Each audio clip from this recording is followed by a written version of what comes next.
Hey everybody, I'm going to give you the most valuable unscripted video that I can about practice if you don't have time to practice or you can't find time to practice. I'm going to tell you how I did not read music until I was 35 years old, earned a college degree in music at the age of 41, then went on to become a music teacher, music educator for more than a decade. I am now 54 years old. I'm going to tell you exactly how I did that, but I need to get it off my chest right now, so we walking. All right, y'all, so sorry for the audio, and again, use the timestamps. So the first thing was the nebulous stage. I was already playing bass, I was already playing with bands around town, and I've been playing since I was 13, so I've been doing all these things, gigging and whatnot. But I knew that was going to, that I was going to be limited by that scene after a while, and I wanted to legitimize in some way. So I wanted to go back to school and get a degree in music. Silly me. Now, listen, the degree opened many doors, but I thought it didn't do what I thought it was going to do in the popular music space. Nobody cares about a degree, but it did open a degree. It did open doors for me to be an educator and things like that, and I'm very grateful for that. So there's this nebulous stage. I just know that I want to legitimize some kind of way. Now, I quit my job. Not suggesting you do that. Quit my job. I went to go wash windows, and I went back to school. Started off at a community college. But in that space, there were things that I needed to be able to do, like read, and I wasn't able to.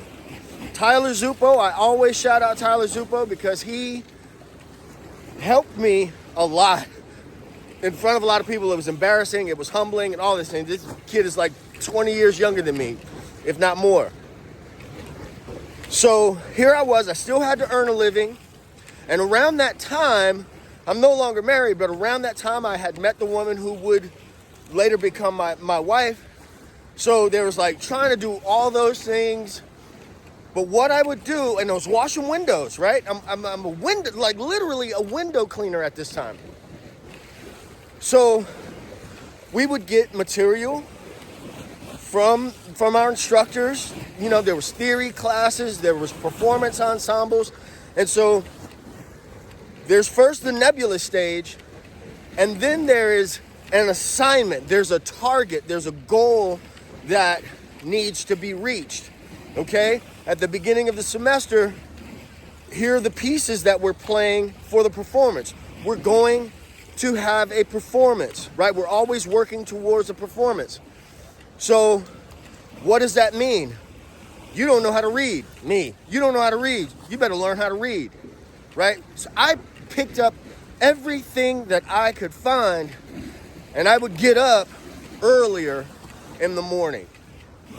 And maybe I only had 30 minutes to drink coffee and, okay, here's what quarter notes do. Here's what quarter note rests do. Here's what eighth notes, blah, blah, blah, blah, blah. These are those things. And I'm not encouraging, if you don't want to read, you don't want to read. I'm just saying.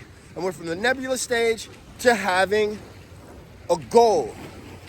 You must have a goal. If you don't have a target, you don't know what you're shooting for. So now also during this time, remember, I'm in school. I got, assignments and things I need to do. Also other classes. Again, a relationship. I still have to earn a living, so I'm still washing windows. I still got gigs, so I still have to learn and retain songs for gigs. I was playing at Truth Fellowship Full Gospel Church in Oakland at the time. All these things, right? So I had to then devise a strategy, what to practice and when. I had to prioritize. There was the music that was there in front of me, and then there was my overall musicianship, right? My overall long-term goals that I had to address. Now, I did not break up practice time into things like, I didn't do like specific metronome exercise time. Why? Because time and groove, I believe, is something that you work on regardless. It's like a compound movement. I always use the gym analogy because that's one of the things I do. So if I'm working, I don't have all day to just sit there and do arms, right? So I want to work on, push muscles or pull muscles all at the same time. And so, God, I look a mess. But this lighting is kind of angelic. It's like anyway. So you have to be realistic about what your goal is. If you're a person in your 40s, 50s, I know some people that left comments in the post, you have families, you got responsibilities. Somebody said that they just had a child and they haven't had time to practice. You don't have time to practice all the things. You have to be realistic about one or two things. You got to know what those targets are and what those things are that you want to hit. Man, because what I need to practice or what I want to practice may not be the same thing, but there are fundamental things that you need to have. If you want to be a professional, well, reading charts and reading standard notation are things that you should probably be able to do. And you need to keep that tool sharp, right? If you want to learn how to read, I suggest TomPlay, link below. Great platform for keeping and maintaining your reading. But if you want to be a good bass player, what do you need? You need good time. You need good groove. If you want to play with bar bands or cover bands, you need to know songs. So you need to practice songs, right? You need to learn and practice songs. If you're having a hard time retaining songs, then what do you need to practice? You need to start looking at, and this is practice that can be done without the bass. You need to be listening. You need to be listening to see how songs connect.